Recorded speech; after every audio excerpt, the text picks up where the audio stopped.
Qu'est-ce que le Rush Aram? Bonjour et bienvenue dans la League of Historia. J'aurais aimé avoir peut-être un fond vert pour faire ces petites vidéos d'introduction, mais c'est pas grave, de toute façon je vais bien en recevoir un, ça va être énorme. Alors, nous sommes partis sur l'explication de l'Aram Rush, du Rush Aram. Donc on va faire rapidement voilà, le pont. Donc voilà, alors là c'est la fontaine. Ensuite, un peu plus loin, il y a une tower là, une tower là. On va faire le camp adverse, une tower là et là. Et puis là, il y a Lysandra. Alors, on va dessiner Lysandra. Lysandra, alors sa tête, elle est comme ça. Voilà, un espèce de champignon. Oh la vache, non. Bon, on a laissé ça. Le Rush Aram. 5 équipes, des équipes de 5. Donc 5 ici. 5 là. Le but du jeu, donc il y a les défenseurs, donc on va dire que eux, c'est les défenseurs. Et eux, c'est les attaquants.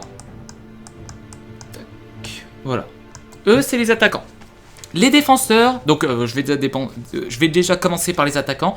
Le but des attaquants, situé en rouge, ça va être d'aller se suicider dans la fontaine ennemie. Que ce soit exécuté ou assisté ou qu'on vous tue, c'est pas grave.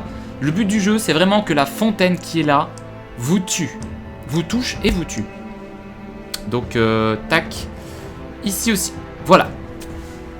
Alors, le but des défenseurs, bien sûr, situé en vert, tiens, les défenseurs qui sont là, ça va être de créer des barrages et les empêcher de passer pour qu'ils aillent se suicider.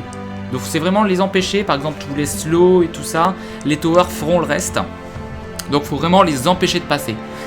Les défenseurs ne peuvent pas acheter d'items puisqu'ils ne peuvent pas se faire tuer. Les attaquants n'ont pas le droit de faire plusieurs choses. Ils n'ont pas le droit de push, ils n'ont pas le droit de taper les towers.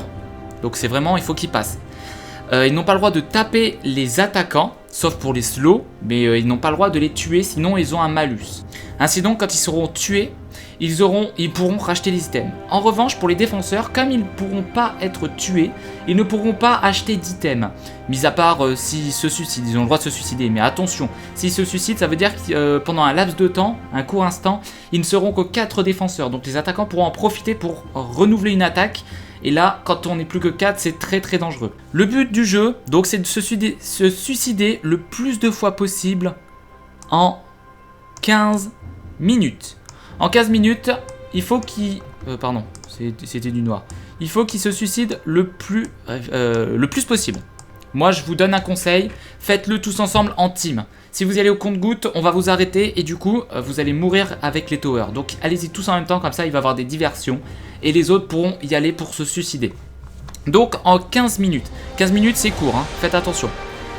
Une fois que les 15 minutes sont passées, donc il y aura un certain chiffre, par exemple, il y a eu 10 morts, il y a eu 10 suicides en 15 minutes. On va inverser les rôles, donc on quitte la partie. Et là, les défenseurs deviennent attaquants, les attaquants deviennent défenseurs. Donc vous faites ça en partie personnalisée, bien sûr. Donc vous inversez les rôles et en 15 minutes, vous devez, du coup, les défenseurs devront, enfin les anciens défenseurs devront faire un score plus élevé que les 10. Sinon, ils auront perdu. Il faut qu'ils fassent plus que l'équipe précédente. Donc par exemple, 11. Ça fonctionne. Pour les défenseurs, alors, type de personnage. Pour les défenseurs, prenez plutôt du stun comme Alistar, Lux, des trucs comme ça. Pour les attaquants, prenez des trucs qui jump comme Ekarim, je sais pas, Kassadin, Leblanc, des trucs comme ça. Après, vous pouvez innover, hein, comme vous voulez. Que dire d'autre? Il y a des personnages qui sont interdits dans ce mode de jeu, et ce qui est normal. Nous avons, premièrement, Shen, on va les écrire là. Shen qui peut se téléporter. Avec à côté, donc un peu trop facile. Nous avons ceux qui peuvent se téléporter, donc Twisted Fate et Panthéon. Voilà. Nous en avons d'autres.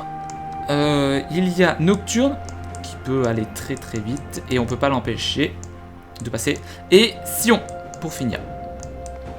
Sion qui, quand il utilise un ulti, peut être bloqué que si on l'en empêche. Mais il passe tellement vite parfois que j'empêche en fait les comment quand on peut vraiment pas les arrêter. En général, on préfère les interdire parce que sinon c'est pas possible. Si on passe, en plus il a son passif, donc c'est vraiment trop OP. Après, si vous voulez l'inclure dans votre jeu, vous pouvez, il n'y a pas de souci.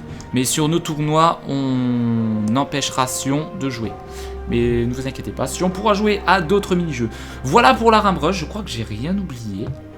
Évidemment, petite précision, je vais mettre ça en violet.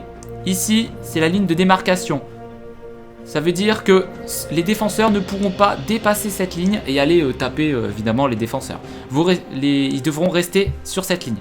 Les attaquants par contre devront passer cette ligne pour aller attaquer. À partir de cette ligne, vous pourrez les défoncer. Voilà pour le mini-jeu Aram Rush. J'espère que cela vous a plu et vous donnera envie d'y jouer. Je vous souhaite une très bonne journée et à bientôt. Salut et bye.